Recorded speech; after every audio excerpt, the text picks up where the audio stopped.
Hello everyone, how are we all doing? Thanks for joining me. Welcome to another episode of the Truther Therapy Sessions. We're on episode 53. Today I have a guest with me, George Hobbs. He is the host of the Fact Hunter podcast. Now, this gentleman kindly invited me onto his podcast maybe about 3 or 4 months ago now to share with him all about the clowns. And we had a great back and forth. It was really nice to catch up with him, and he has kindly obliged me and offered to, agreed to the offer to come on to talk with me on my podcast. So, George, how are we doing? Are you there? Yeah, we're doing great. It's a beautiful day here in central Delaware. It was in the 60s Fahrenheit today, so just a beautiful day, and it's great to be here with you and your listeners, your subs, your subscribers, and again, thanks for offering me to come on your show. I really appreciate it. Not at all, George, not at all. Now, this Truth or Therapy Sessions, it's a bit different from your typical podcast. It's Sure. mainly an introspective conversation about people's journeys to discovering things like conspiracy theories and the truth, and basically how we deal with those things.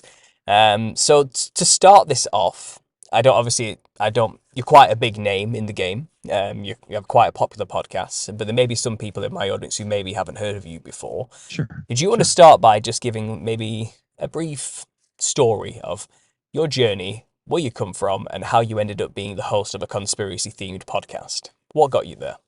Yeah, sure. It's a very long journey, and there were a lot of seed plantings along the way, which are very important. There's a lot of folks in the truth community who say, oh, they're not ready for it. We shouldn't even bring the topic up. But that's something that I'll bring up later in the podcast, that anytime that there's an opportunity, no matter how you feel someone thinks about a particular subject, there's something to planting seeds in people's minds. So when they finally hear it enough, they may get up the courage or let their guard down just enough to look into things. So again, I'm George Hobbs, host of the Fact Hunter podcast. I was born and raised in Delaware, the same state where a guy named Joe Biden was a parasite of our state for 50 years before getting involved in federal politics, obviously at the highest levels.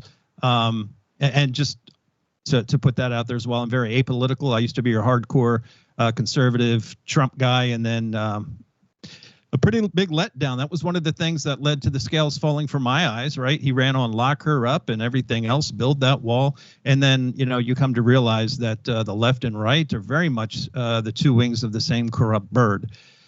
But anyway, I was in a blue collar family, right? Just like most everyone else. Lived my life in very patriotic family. Every male member of my family served in the military, going way back to the Civil War. So it wasn't a matter of like if you were going to join the military, it was when you were. And 2 weeks after I graduated high school or so, I joined the Army. I was in Fort Leonard Wood, Missouri, and I ended up making it a career for 24 years. But there were some things that really, in the course of my military service, that really started me questioning official narratives. I remember I was stationed in Hawaii the day September 11th, 2001 happened. And watching the towers fall that day didn't make any sense to me. I didn't understand how they fell straight down. But again, I didn't pursue that curiosity, right? Because I was in the Army and we were about to get very busy. But it was one of the first seeds that were really planted in my mind. And then before I left Iraq, I did 4 tours of Iraq. And before I left in March, which is hard to believe, this month is 20 years since I came home for my first tour of Iraq. I had a flag general make a kind of underhanded comment about the Bush family. And I was like, at that time, Bush was a hero, right? He got revenge for 9/11. And I found it weird that why is this guy talking about who's Prescott Bush? Why is he so negative on the Bush family? Another seed planted in my mind.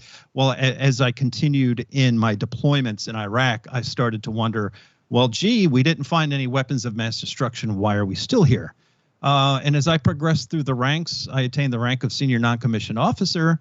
In my later deployments, I was seeing contracts. I was in the contract portion of things while moving pieces around the battlefield as well. And some of the contracts I saw, I couldn't believe. I'm like, wait a second, we paid how much for this? And then all these things towards the end of my career, I kind of put blinders on. I'll admit I was a hypocrite. because I was so close to my, getting that paycheck every month, my retirement check. And I did, but I will tell you that when I retired October of 2015, we're closing on 10 years ago, I put my uniform away and I broke out my investigation hat. And I did go into business for myself. I opened a retail store in a mall in Central Texas. And whenever I didn't have customers, I was reading Bill Cooper. I was listening to Bill Cooper and going through all these different conspiracies. And boy, I'll tell you, Paul, when I learned the truth about 9/11, it was a kick in the stomach, because I had two very, very dear friends of mine who were killed, one in Iraq and one in Afghanistan, and all because of the 9/11 lie. And it is very much a lie. So that was very much a kick in the stomach to me. And then you start to learn other truths, obviously Kennedy, Oklahoma City, the Terrence Yeaky story. And if you folks have never, ever heard the official narrative of Terrence Yeaky, the day of April 19th, 1995 in Oklahoma City, go to YouTube and put in Requiem for the Suicided Terrence Yeaky. And that was done by the one and only Mr. Corbett from the Corbett Report. And it's 34 minutes of life-changing information. And then you start to realize that everything is a lie. Everything is a lie. You learn that George Washington, our quote-unquote founding father, was more proud of being a Freemason than being the first president of the United States. That's why it says Freemason and president, Freemason first. And by the way, today is March 3rd, so it's Freemason Day, which there's your 33, Wow. Which also, by the way, today they just announced within, I think, the last couple of hours that tomorrow the Supreme Court is going to rule on Trump's eligibility. So all the, they're going to stir that part tomorrow. It should be an interesting week. But anyway, that's kind of my long story short. Well, no, thanks for keeping it so succinct. That was there's a lot to unpack there. I mean, a military experience alone for so many years. You must have some serious stories to tell. Do you want to maybe share some of the defining moments of that career, which really made you question a few things? Some of the seeds you want to share with us? Well, the big one obviously was having a flag officer tell you the truth about the president of the United States, which, 10 years later, I'd go down the rabbit hole and find that I'd learn about Skull and Bones. Prescott Bush, George W. Bush's grandfather, he was in Skull and Bones. And of course, George H.W. Bush, the one they called Poppy, one of the most evil men of the 20th century. If you ask Joe Normie on the street, who was the most evil man of the 20th century, I'd probably venture to say that 90 out of 100 would say Hitler. When the truth of the fact, when you really go back and look at history, George H.W. Bush, super evil man, had his hands in everything from Kennedy all the way through 9/11. And then, of course, the other good guy, right, Stalin, he killed 50 million people. But the thing that you really is difficult when you get into the truth business and you go back at the historical things, it's really hard to find the truth when everything is based on a lie. For example, here in the United States, I think over in your neck of the woods, Pearson provides most of your textbooks for high school and college, et cetera. Mm-hmm. Here in the United States, it's a company called McGraw-Hill, and there have been two very evil people who have owned that company since the 80s. So again, we send our children off to school to be indoctrinated. In the 80s, I'm pretty sure you're familiar who Ghislaine Maxwell is, right? No, fill me in, enlighten me. Sorry, my ignorance is showing through here, but go ahead. No, I didn't mean it that way. Ghislaine Maxwell, she was Jeffrey Epstein's sidekick. Oh, okay, yeah, okay, that's clicked. That's clicked. There we go. Yeah, carry on. Yep. Her father was Mossad and owned a publishing company, and the subsidiary was McGraw-Hill Books. So you have, again, you have Israel and their agents owning and operating Americans' textbooks. And then you fast forward 20 years later, a guy named Leon Black, who owned Apollo Management, his company, Apollo Management, owned McGraw-Hill textbooks for a decade at least. And then it turns out 3 years ago that or maybe 4, I don't know, but he gave Jeffrey Epstein $135 million for what they say tax advice, and he had to step down from the board. So one of the things, the common themes in my podcast, and I'm sorry I deviated away from the question, I'll jump into that. No, it's But fine. Go ahead. I'm very passionate about education. We homeschool. We're off the grid. We're away from society. We're on well water. We have septic. We raise chickens. We raise our own food. I mean, we realized. So I bring guests on too and do what we're doing today. We're kind of the journey to the truth, and it's interesting how there's a lot of similarities and a lot of differences. But I will tell you that one of the similarities in people's journey to the truth was COVID. And I think they overplayed their hand with COVID, and a lot of people saw it, and a lot of people did what we did. They got out of town. They got homesteads, and are understanding that what we saw in 2020 is probably pale in comparison to what we're going to see. It could be as soon as this year. It could be in 10 years. Nobody really knows. But back in 2020, there was a great food shortage, and I told people, there's no food shortage. There's a grocery store shortage. So the more you rely on the grocery store and things of that nature, the more susceptible you're going to need the government to bail you out the next time we have an emergency. And that's what everything through history has been about. They bring upon an emergency and they want you to give up your rights. Just like Franklin said, you give up a little bit of your freedom for a little bit of security. That's the deal. And that's what we saw on 9/11, right? 9/11 happens, and within a couple days, or maybe I forget how long it was, certainly within weeks, they had this huge document called the Patriot Act just ready to go. And everybody was like, whatever, just don't ever let us happen, let this happen again. And then you actually sit down and read the Patriot Act, and you see that the government grew by something like 15%. And by the way, I think 2 weeks ago, I had mentioned on my podcast, is the reason people won't stand up to the government is because we have so many people dependent on the government. We have over 20 million people in this country that work for the government. And then so many times since 2020, we see, and again, this isn't a broad stroke against the police. There's plenty of tremendous police officers out there. But what you hear, that I'm just doing my job thing in cases where their internal moral compass has to be 180 degrees away from what they're actually doing. So at some point, if we're going to make a difference in the world, you have to follow your moral compass, no matter the circumstances, personally, like as far as business, work, those type of things, right? Because people will get on social media and complain and complain and complain. But when it comes down to their job, or there's a ton of people who believe that the election of 2020 was hijacked, yet they'll file their taxes every year. So you're telling me that you're paying money to a fraudulent government. Like, that really goes to show that people have limits in 2024, in this day and age, as to what they'll stand up to. And when the news came out today about the Supreme Court ruling tomorrow, I heard all these people say, oh, if they rule against Trump, there's going to be a civil war. No, there will not, because you'll be at work and you got to go to work the next day. So I laugh at that stuff. Sorry about that. Go ahead. I didn't mean to go on that long. No, that was great. I mean, there's a lot of things you touched on there. And yes, in terms of like getting meta about the truther culture, there has been a huge influx of new people who have opened their eyes, let's use that phrase, or woken up due to the glorified flu. That event, seriously, that like I said, I think they definitely well overplayed their hand on that one.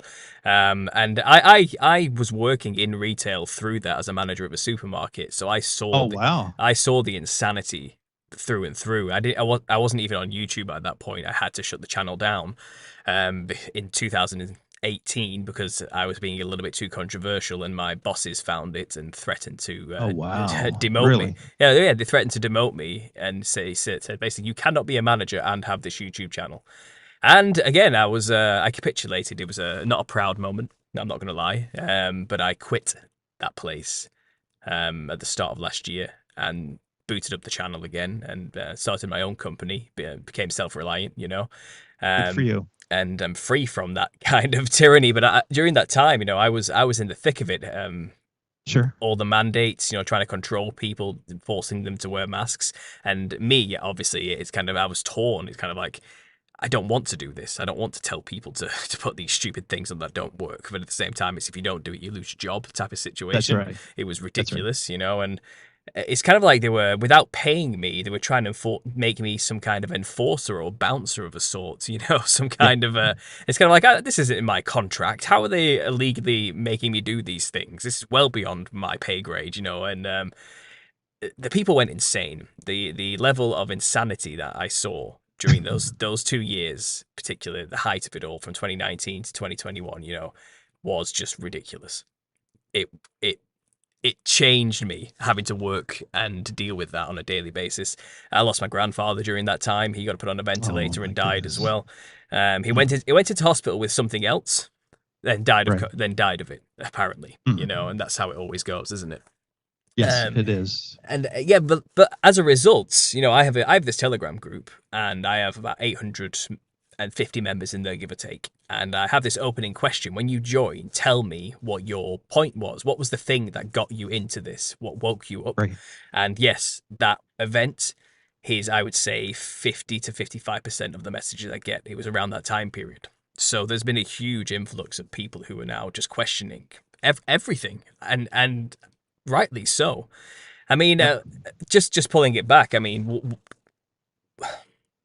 it's kind of a question I want to start asking people who I invite on here. But in light of everything that is going on and what has Mhm. happened, where do you see maybe the next 5 years going? Do you have like a forecast or an idea? Or So that's interesting you because know, that is something I ask people too, and it's funny because every time I think I'm on to them, the thing that was, sometimes they float small stories out there that I gravitate to and I investigate. And there was a story last week about, and this is, I am answering your question actually, like as far as Russia, Ukraine, there's a small country called Transnistria, which is like literally right on the Ukrainian border and just down the road from, I don't remember if it was Poland or Romania, one of those two countries, but it has one of the largest ammo depots in Europe, like going back to the old USSR. And they said if that place went up, it would the explosion would be the equivalent of Hiroshima. So I thought, what a tremendous chance to pull a false flag. Um, are you there? oh yeah, I'm here. I'm listening. Yeah, go. Oh, okay. There it goes. But yeah, what a tremendous false flag that would be if they could set that place off, and they could even pass it off as a nuke because the explosion, as the story said, would basically simulate or mock an explosion like we saw in Hiroshima. So that is something to keep your eye on. Obviously, it's an election year. Um, I think Trump is part of the club. I honestly do. So Yeah. I think that the Biden-Trump thing is to divide and conquer. As long as the people are fighting amongst themselves, they're going to keep their focus off the controllers, which are the real problems, right? The bankers, the pharmaceutical companies, the military-industrial complex. I'm afraid that I don't know if it's going to be this year or coming year. There is going to be a world war type of thing coming, and I think the drawdown of the military is intentional so they can bring back the draft.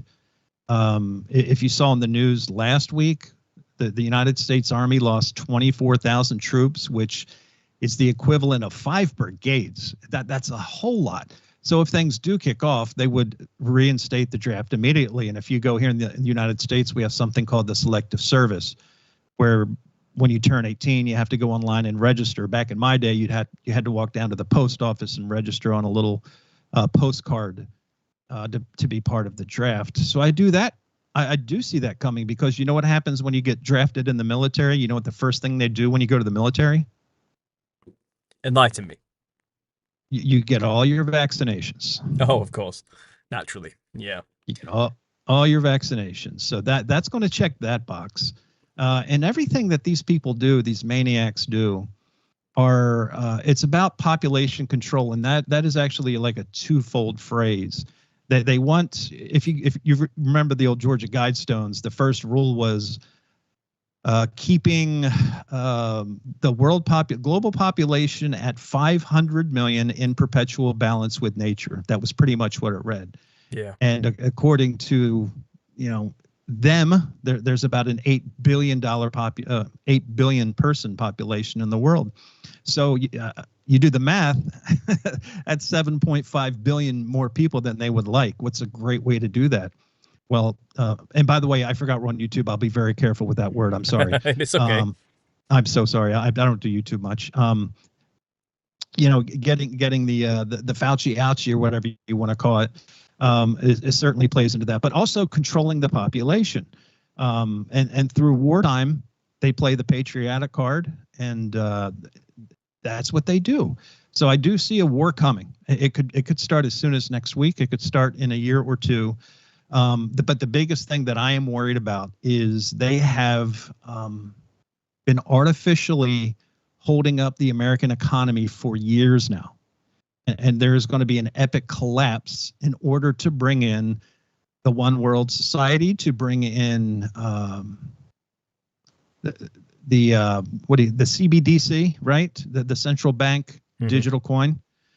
And that is going to bring in at some point your social credit score, which has been going on in China for some time now. Yeah. You see people who post things on social media, they go to get on the subway, it gets declined. They got to go home and delete their post. And you'd laugh. That sort of thing happened in Australia in 2020. People would put on Facebook saying, hey, we're having a little get together and we're going to march outside of this local politician's area, right? And the cops would show up and they would get dragged. I saw a pregnant woman get dragged off to jail for posting stuff about, she'd posted stuff about the government. This is the world we live in. We're not a free society anymore. I don't care if you're American, UK, Australian. We are all a slave to society to some point. I think just some of us are more free than others. What are your thoughts on that? Yes, I see what we see in China. China seems to be about maybe 12 to 10 years just behind where we're going to end up, or ahead of where we're about to end up, it seems. I mean, I was seeing images the other day of children, we're talking kids here, not even just teenagers, with things that look like guns, but they have the phone attached to the side of it, and they were basically shooting at each other in proper tactical war type scenarios in the urban streets. But it was a game they were playing on the phones. And it's kind of, if that isn't like training children to become soldiers subliminally, I don't know what is, but the type of tech those people are playing with, it does seem like what you see there will end up here eventually. So I am inclined to believe that, yes, we are going to see the introduction of some kind of scoring system. We already have credit scores, don't forget. And you already can't get a mortgage or a loan from the bank if you have a poor credit score or a poor history with handling money. And even then, they're quite arbitrary with what they define as good or bad behavior when it comes to money. So they can't always just reject you on a whim if they feel like they don't want to give you anything. So we're kind of already used to that. Again, in terms of the dissolution of paper money, we've seen that already well in action, and the people are already well conditioned to use their phones to pay now. It's not even cards anymore. Cards are out the window, and even before then, obviously, it was cash, and it's kind of... Cash used to be king, but even then it was a fiat corrupt currency anyway, which was worthless to begin with, backed by nothing of any substance. So it was never really worth much to begin with. So it was always one illusion after another, wasn't it? But you can see the slow march towards a cashless society, and maybe everything onto a chip implanted into your hand or something akin to that. Having your phone in your hand all the time is already not a far cry from having a chip implanted into your hand anyway. So it's going to be the logical next step. Yeah, the introduction of some kind of credit system. Ultimate control of information. We're seeing with the rise of AI mixed in with all of this as well. I'm seeing some scary stuff predicted for that now. I mean, someone was showing me earlier that because of AI, the creative arts industries are doomed. And I mean that in a very literal sense. Like, let's look at Hollywood, for example. To build a particular set, let's say, in a movie, or a landscape with buildings for a movie, you would require a very large team to build a set in order to perform or to have the actors perform on. But now you can literally put 10 words into a prompt and the video will be created that looks as real as anything you could imagine. And you no longer need an entire crew or team to build anything anymore. And now that doesn't sound like much on the surface, but that equates to, in the industry, hundreds and hundreds of thousands of jobs just gone, just erased overnight, just by the advent of this development of this technology, you know. And I don't think there's really any facet of industry that isn't going to be affected by the advancements of this particular technology. And I think they're slowly creeping it up, aren't they? And they're trying to lower the amount of days you work in a week. Let's do a 4-day work week, and then it'll be a 3-day work week, and then it'll be a 1-day work week, and then they'll replace it with some kind of universal income of some kind of, you know, government-based, government-dependent income that so you can spend it on their approved drugs and alcohol and whatever it is and entertainment, you know. And again, to do all of this, I do think there will have to be a extremely large culling of the population through some kind of means, as you were talking about at the start there, to do with this 500 million people in perpetual balance with nature, you know, from the Georgia Guidestones. And in true Freemasonic ritualistic fashion, they have destroyed the monuments that had that on it to announce the beginning of its fruition, you know. And how they're going to do that, I mean, you said it yourself, what, 7.5, maybe 8 billion people? How are they going to remove those people, you know? And your guess is as good as mine. We can only speculate, but war is one way to do that. But I don't think it's an efficient way to do it as much as we think it would be. I think it would be a long, drawn-out, perhaps very expensive or unnecessary way of doing it. I think they can do it more through subversive means. Now, this is my concept. They could probably do it by encouraging people not to have as many children. That's working. It's one very basic way of doing it, and yet we already see that. And you can do that through the collapse of gender roles and also the collapse or the attacking of the nuclear family and marriage and all of the things that would mean that people go longer before settling down or perhaps missing their chance to have children as well. And also you do it through economic collapse, make it not feasible to have children. And we do see that happening, especially in the Western Hemisphere, though from what I've actually seen, collapsing birth rates are a problem everywhere. It's not specifically a Western problem. So maybe something else is going on as well. So I can see maybe through more subversive means, perhaps they would be able to lower the population doing that. I think most people in their day-to-day are not going to notice it happening. I think that's how it's going to happen.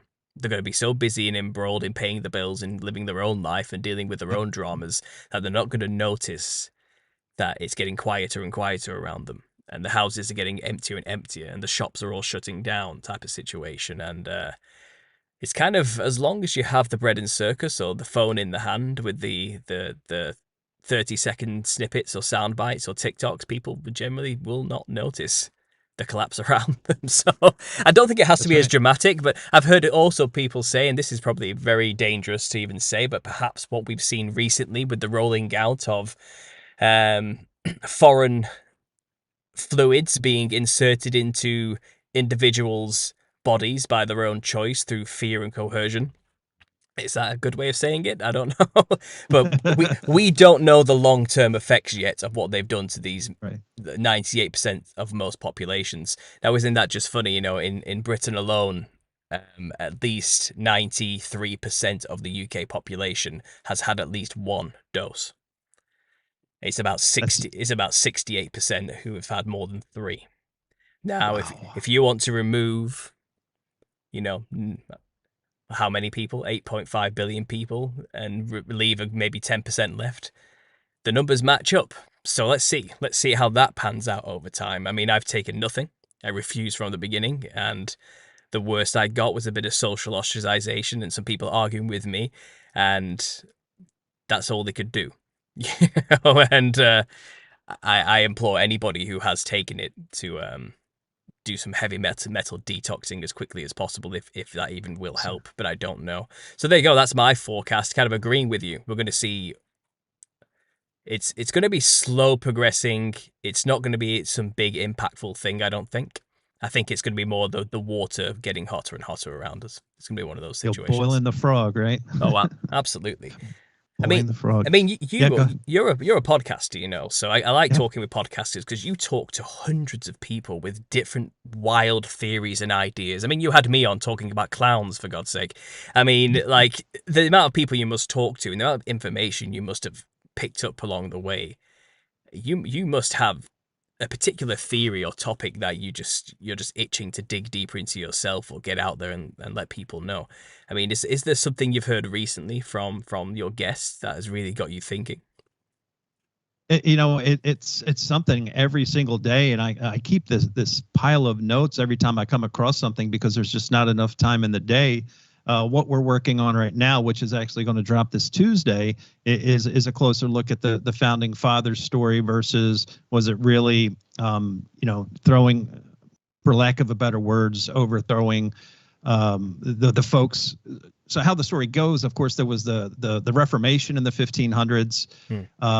The Geneva Bible lasted 1560 to 1604. Then the King James Version came about. Then there was still some people, the Pilgrims, the Puritans, who thought it didn't go far enough, and those folks came over here for their religious freedoms. And I think somewhere along the line between that and 1776, I think most people in the colonies in the early times took all their laws from God. If you go back and you read the stories of those folks, the original folks who came to the United States from the 1600s and 1700s, they were based on religious values. And by the way, just as a side note, the reason our country is so screwed up is because we have no moral compass.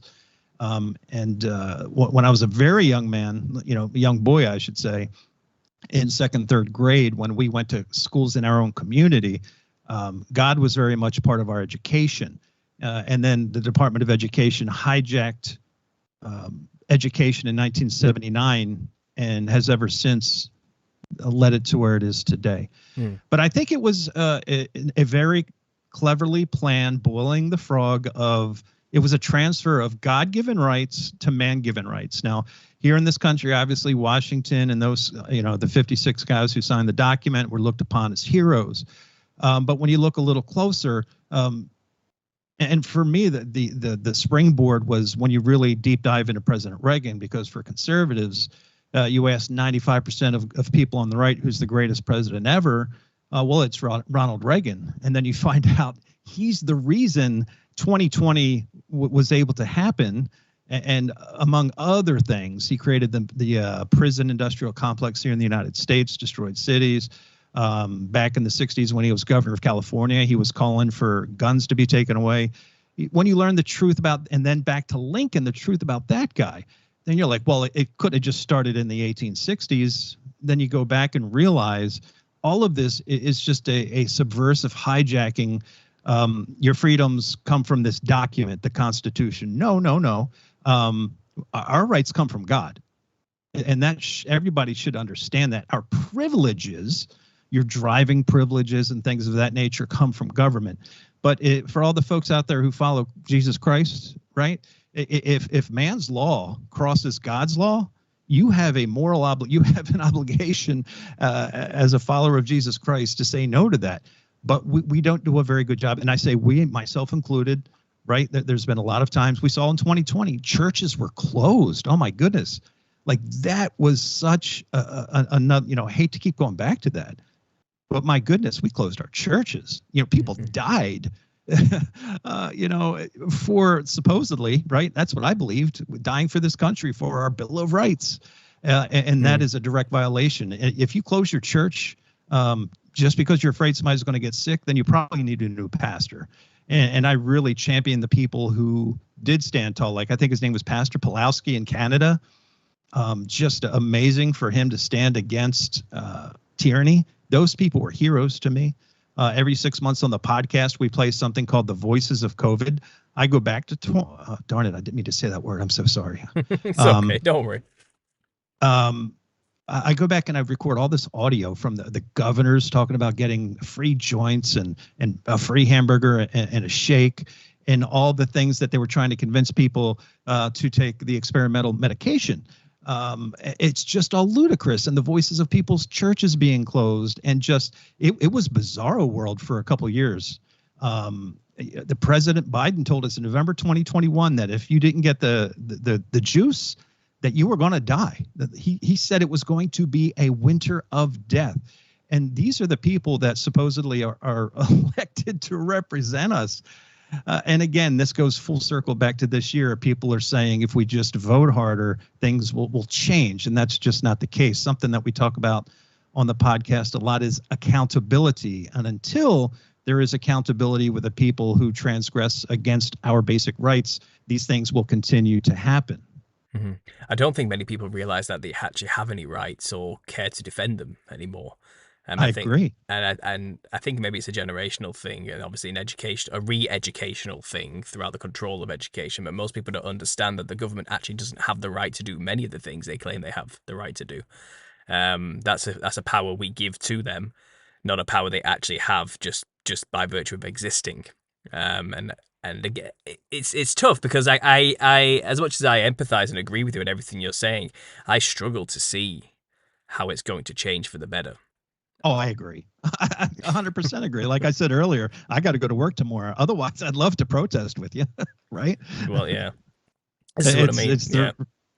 Yeah. Unfortunately, at some point, if we are going to make change, people are going to have to. And when I say this, I'm not saying it in a way where I'm calling for violence. I'm just saying making a difference sometimes means saying things you're not comfortable with saying, which means if you're a truth seeker, speaking your convictions in front of people that you more normally may not. You don't know. You could have family members who think the same way as you, but because maybe sometimes we're shy as truth seekers to bring these types of things up, we may be missing out on a local connection. We know that as truth seekers, like me, I don't have a lot of people locally where I can sit down and have a conversation about the Georgia Guidestones. Hey, man, did you know on March 22nd, 322, Skull and Bones Georgia Guidestones open, and on July 6th, which is George Bush's birthday, they blew him up, like all these little rabbit holes just to add up.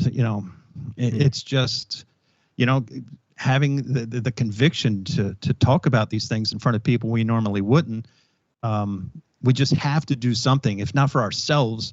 I always say for our children, for our grandchildren, because we can't keep kicking this down the road because the ball keeps getting bigger. And whenever the bubble does burst, whoever's in the line of fire at that time is going to struggle. It's going to have an immense struggle.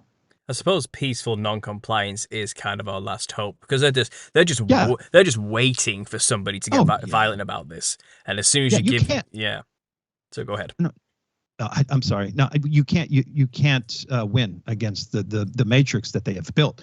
The only thing you can do is walk away from it and start building local connections. The problem is that the power pyramid. Let's try that again. The power pyramid is upside down.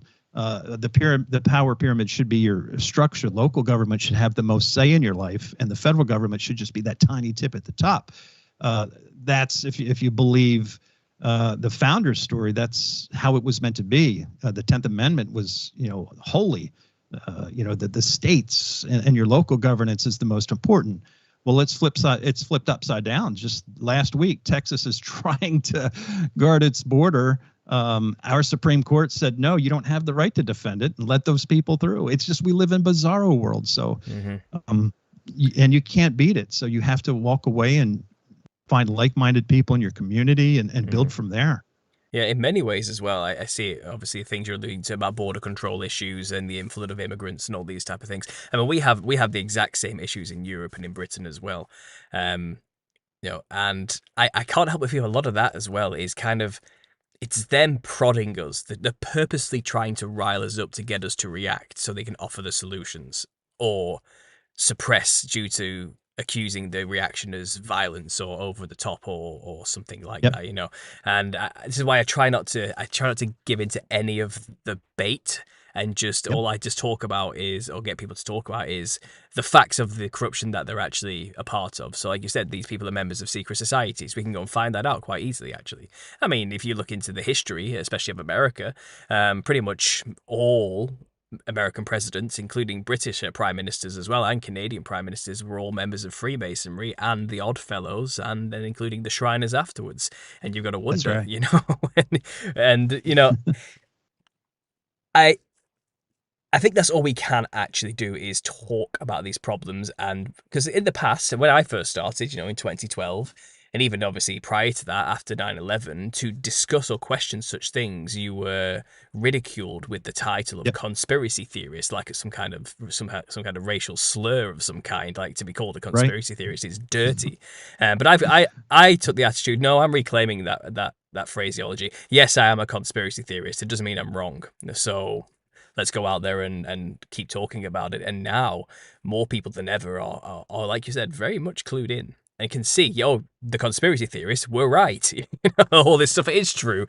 So I do have hope. And I think the more people who can know about maybe just the basic corruptions. You don't have to get into all the esoteric stuff, but if you can just figure out the basic stuff about corrupt governments, corrupt banking systems, corrupt medical systems, corrupt education institutions, corrupt media, all the basic stuff you first get into when you wake up, then most people, when presented with nonsense, can then do the peaceful non-compliance, and perhaps that can start to see progressive changes for the next generation.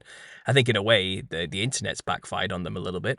The freedom of Yep. information has kind of made it difficult for them to control people's minds as much, especially younger generations, because I don't think we can fool them as easy, perhaps. I don't think they even follow legacy media in any way, shape, or form. They're not as brainwashed by the box in the corner of the room because they control what they choose to see.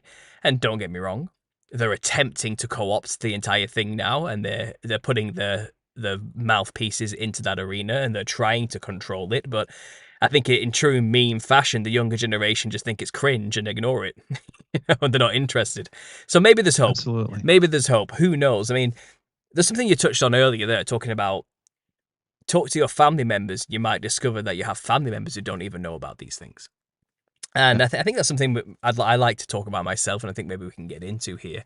But when you woke up, did you go through the similar process a lot of people do, and myself included, and many of our listeners probably also went through this process of basically going a bit crazy and overboard, trying to wake everybody up out of love and fear for what you've just discovered? And did you get much pushback or reactions from loved ones? And how, in a way, did it impact your relationships with family members and loved ones when you first started to talk about these things? Did you have much of that issue, or were you solidly in everybody around you is cool and you get it sort of situation? It's actually a mixture of both. When I first really started to wake up, I basically kept it focused on myself because I wanted to be well versed on everything before I started talking to other people out of it. So I would say for probably 2 years, it was just study, consume information for 2 years. And then I started floating things to people. And then one of my best friends in the world, a guy who I spent a lot of time with downrange in Iraq. I mean, he was offended by it, and it actually ended up hurting our relationship. But at the end of the day, I said, if you can't handle, my thoughts, then are you even really my friend? What's going on here? But there's some people, and I'm not sure why it affects them so much, certain subjects.